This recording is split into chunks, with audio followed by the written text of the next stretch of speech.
would like to pass the digital floor to Corinne Sando, who will be the second speaker in this panel. She's an archaeologist and the curator of the collection at the Musée d'Yverdon and region, and she will speak to us about the Egyptian collection in Yverdon.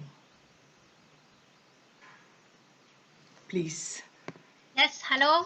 Hello, everybody. I will make the presentation in French. Alors, je vais effectivement vous parler des collections égyptiennes du musée d'Yverdon et région. Question de provenance et légitimité. Donc, pourquoi est-ce que ces collections égyptiennes se trouvent dans le musée d'Yverdon et région? Cette exposition, ce colloque en lien avec l'exposition Une Suisse exotique, pose différentes questions. Déjà, par rapport justement à cette parole de l'exotisme, donc pourquoi un objet, un vêtement, voire une personne sont-ils perçus comme exotiques? Plus largement, comment se construit le regard sur les choses ou les gens qui nous semblent appartenir à d'autres régions, d'autres continents? Enfin, comment les objets exotiques conservés dans les musées sont-ils parvenus jusqu'à nous et dans quelle mesure ont-ils conservé, voire accru à travers leur temps, leur dimension exotique? C'est la phrase qu'on trouve dans l'introduction du catalogue de l'exposition et qui nous amène justement à parler de ces questions de provenance. Le musée d'Yverdon et région est un musée dont les collections commencent déjà dans la deuxième partie du XVIIIe siècle avec des dons, un don de Élie Bertrand qui avait collectionné toute une série d'objets d'histoire naturelle, de fossiles et de géologie. Donc, comme c'était souvent le cas au XVIIIe siècle, on faisait des cabinets de curiosité où on allait collectionner toute une série d'objets. Et parfois, à la mort du collectionneur, le don était donné notamment aux bibliothèques. Parce qu'effectivement, à Yverdon, à l'époque, c'était la bibliothèque qui avait reçu ce legs, le musée ayant été fondé après coup. Le musée d'Yverdon est abrité dans le château, qui est un carré savoyard du XIIIe siècle et qui est situé au centre de la ville d'Yverdon, dans le cœur de la ville historique. C'est un musée qui est centré sur l'histoire locale et régionale et qui a comme une de ses pièces maîtresses justement le château en question, qui a notamment été occupé durant la période bernoise entre 1536 et 1798. Donc on y trouve des collections qui vont du Mésolithique jusqu'aujourd'hui, une histoire ininterrompue qui présente la ville et sa région, donc d'importantes collections néolithiques. On est un des 111 sites palafitiques au patrimoine de l'UNESCO, des collections qui touchent l'époque celtique, l'époque romaine, dont des pièces de valeur régionale, nationale et aussi internationale, comme la barque que vous avez ici, qui date du IVe siècle après Jésus-Christ et qui présente un type unique de construction navale d'époque romaine. Au XVIIIe, on a énormément d'éléments qui vont toucher à Yverdon et qui sont induits dans nos collections, notamment des céramiques, comme ces productions de poêles en faïence. Ici, vous avez un couronnement de poêles. Donc, Yverdon était une ville extrêmement florissante au XVIIIe siècle. Elle s'est aussi notamment remarquée par les bains thermaux. Elle a des sources thermales. Donc, vous avez sur cette image ici une représentation des bains d'Yverdon. Et le château a abrité le célèbre pédagogue Pestalozzi au XIXe siècle. Donc, il représente aussi cette phase de l'histoire d'Yverdon et aussi la phase industrielle, comme par exemple les entreprises Paillard, avec ici une machine à écrire Hermès Baby, produite à Yverdon. Donc, de ce que vous avez vu, plus de 95% en fait des collections qui sont présentes au musée d'Yverdon et région sont liées en fait à l'histoire locale. Cependant, on a quand même quelques objets qui proviennent de l'Égypte, de l'Afrique, de l'Asie et de l'Amérique du Nord et qui sont liés à des Yverdonois des XVIIIe et XIXe siècles. Donc, cette présentation propose une réflexion autour de 3 problématiques et de la légitimité des pièces égyptiennes qui se trouvent dans les collections du musée. Comment présenter ces objets au public en toute transparence et quels partenariats nous pourrions élaborer avec le pays de provenance.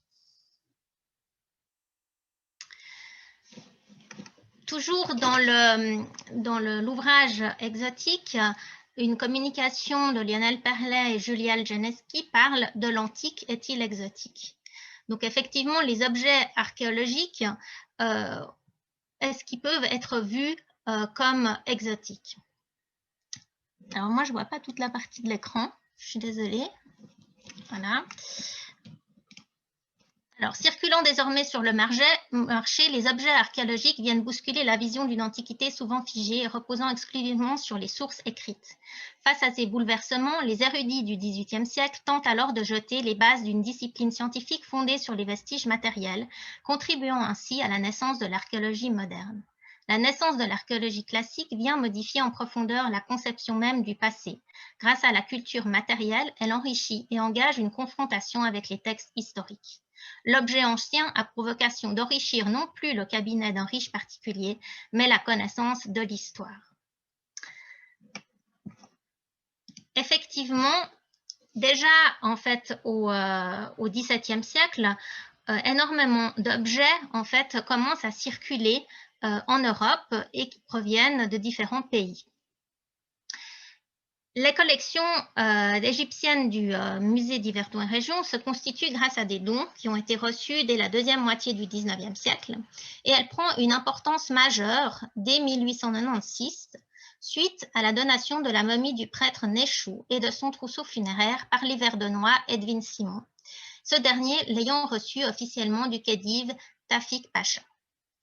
Donc, Edwin Simon est un Yverdonois qui est né en Australie, qui a fait ses études à Yverdon et à Lausanne et qui est retourné en 1879 en Égypte où son père s'occupait d'une entreprise.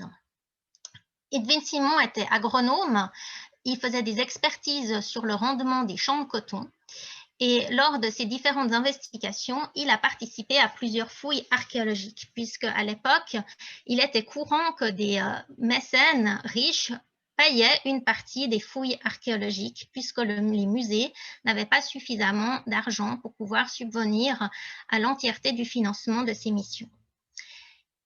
Edwin Simon est un des fondateurs du musée d'archéologie d'Alexandrie auquel il a confié plusieurs de ses trouvailles. La momie la momie de Néchou, a été offerte par le khedive Tawfik Pacha à Edwin Simon, vraisemblablement en 1892. Quelques années auparavant, il avait été nommé bey par le même Pacha. Il avait reçu ce titre honorifique en remerciement de tous les services qu'il avait rendus à l'Égypte. La momie de Néchou et son trousseau funéraire sont l'un des plus importants de Suisse. Il est extrêmement complet. Comme vous pouvez voir ici, on a le sarcophage et le cartonnage qui était posé sur la momie. Ce qui est très intéressant dans le cas de la momie de Néchou, c'est que le prêtre a été emballé dans le papyrus du livre des morts. Et dans ce papyrus, il est fréquemment fait mention du nom de Néchou, ce nom qu'on le retrouve ici sur le sarcophage. L'intérêt de cette momie, je vais essayer de remettre le plein écran, c'est qu'on a une provenance qui est certifiée. Effectivement, vous avez ici un document du service des antiquités de l'Égypte et de la Direction générale des musées qui émane de Gaston Maspero. Gaston Maspero était le directeur du musée de Boulag, qui est l'antécédent du musée du Caire. Il a mené dans les années 1880 des fouilles dans la nécropole de Hakim, que vous voyez ici, qui est en Moyenne-Égypte. Et vous avez là le certificat de provenance de la momie, donc qui est daté du 29 juin 1885, où il est bien spécifié qu'une momie provenant de la nécropole de Hakim, l'ancienne Panopolis, représente le prêtre de la fête de Louta, Nessishou, fils de Nessi, Cnem, fils de Asta, de l'époque ptolémaïque. Effectivement, la momie date de 200 avant Jésus-Christ. Et ici, vous avez, l'acte de donation d'Edwin Simon qui atteste qu'il fait don au musée d'Yverdon en 1895 de la momie Néchou. Dans le bulletin d'archéologie de l'école du Caire, le bulletin français d'archéologie du Caire, on trouve les mentions justement de cette nécropole et la manière dont elle a été investiguée par Maspero.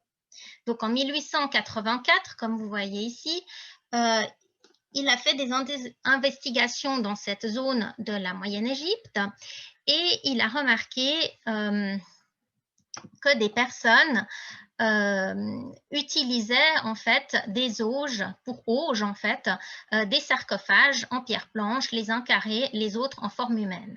Donc les paysans interrogés sur la provenance répondaient de façon assez vague, ils n'attachaient aucune valeur aux antiquités et ne faisaient pas métier de les chercher. Mais quand ils avaient besoin d'une auge neuve, ils allaient à la montagne et ne tardaient pas à en retirer ce qui leur convenait. Souvent, les sarcophages étaient intacts et alors les momies avaient la face dorée. Souvent aussi, ils étaient vides de vieille date ou ne contenaient plus que des éclats de bois et des ossements. Jamais cimetière antique ne mérita mieux que celui d'Akim le nom de nécropole. C'est vraiment une ville dont les habitants se comptent par milliers et se lèvent tour à notre appel, sans le nombre paraisse en diminuer depuis 2 ans.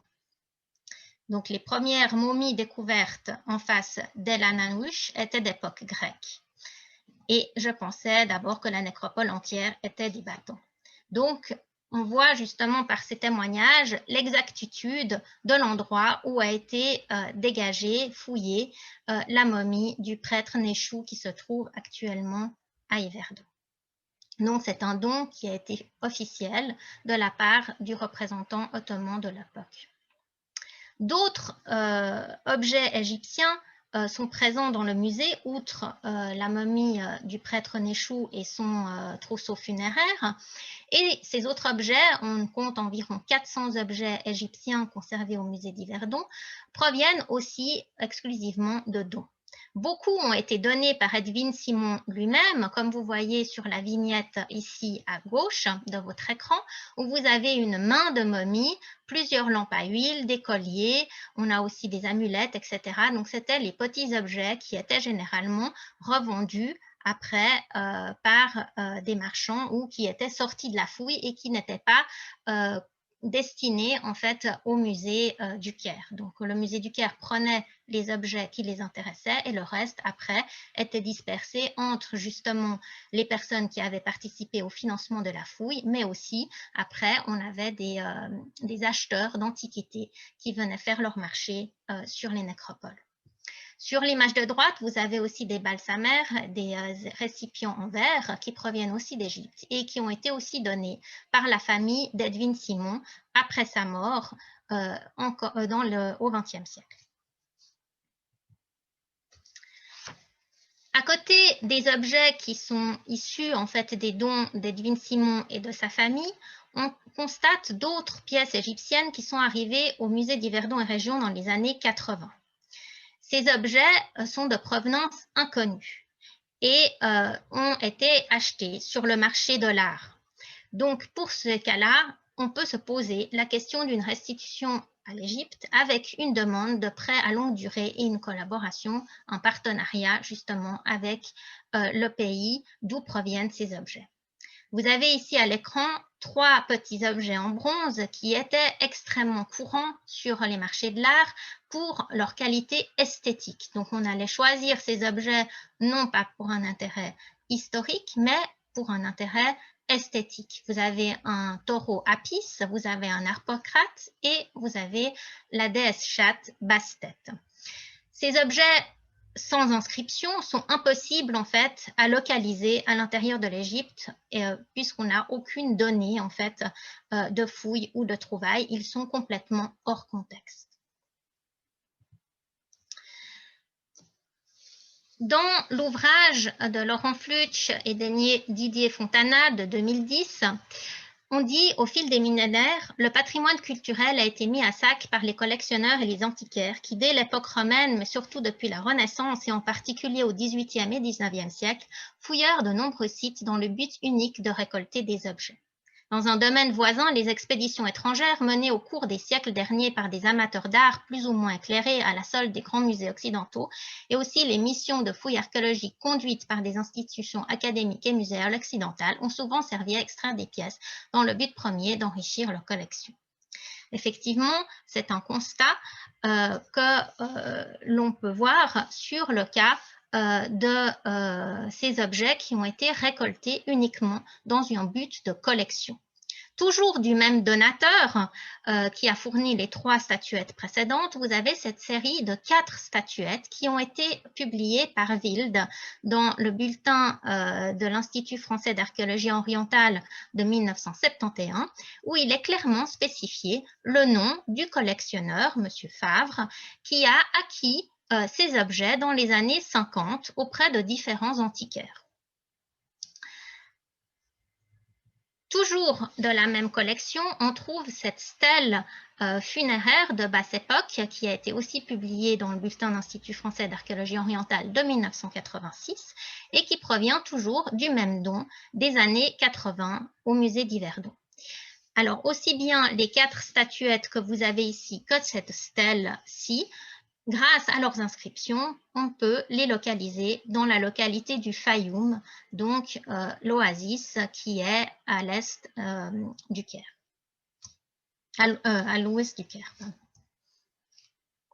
Troisième cas de figure, le musée d'Yverdon et Région conserve une série d'objets et de documents qui appartenaient à l'Yverdonois Arthur Cartier, qui était en service à la police du Caire à la fin du XIXe siècle. Donc, Arthur Cartier, je suis désolée, je vois, il y a une partie de l'écran qui est cachée, donc je n'arrive pas à voir ce que j'ai écrit. Voilà. Alors, Arthur Cartier a été en service à la police du Caire entre 1882 et 1920.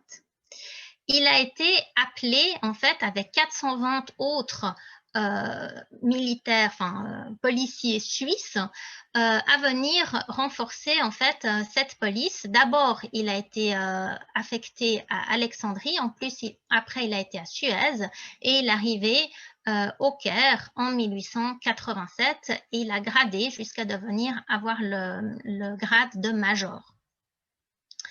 C'est le seul Suisse qui est resté après l'appel en fait du Khedive à faire venir en fait ces policiers suisses dans la police du Caire. Donc, on a toute une série d'objets qui sont liés à ce personnage. Voilà.